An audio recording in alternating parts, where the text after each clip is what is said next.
It's one of the only issues Republicans and Democrats on the Senate Judiciary Committee can agree on these days.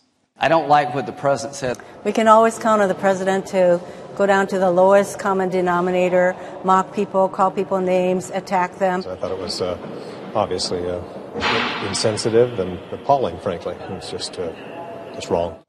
Of course, they're referring to these comments Trump made at a campaign rally Tuesday night about Christine Blasey Ford. 36 years ago, this happened. I had one beer, right? I had one beer. How did you get home? I don't remember. How'd you get there? I don't remember. Where is the place? I don't remember. How many years ago was it? I don't know. The President of the United States mocking a woman who has made allegations of sexual assault that people on both sides of the aisle have called credible, including the President. I thought her testimony was very compelling, and she looks like a very fine woman to me. Very fine woman.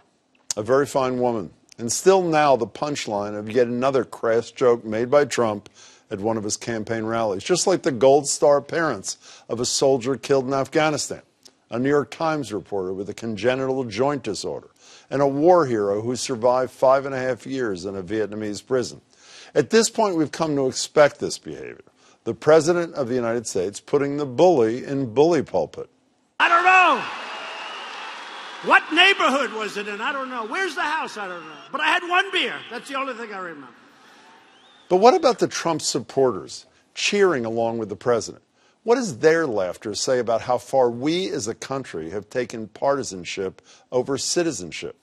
Because whatever your politics, Donald Trump just mocked a woman who is, in all likelihood, a survivor of sexual assault, whether or not you believe Brett Kavanaugh was involved.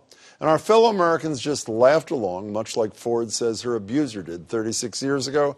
In fact, it's the part of the assault she remembers the most. Indelible in the hippocampus is the laughter, the uproarious laughter between the two, and they're having fun at my expense. You've never forgotten that laughter. You've never forgotten them laughing at you.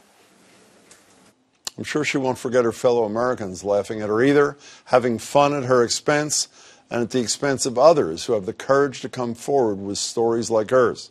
I'm sure she'll never forget it, and neither should we.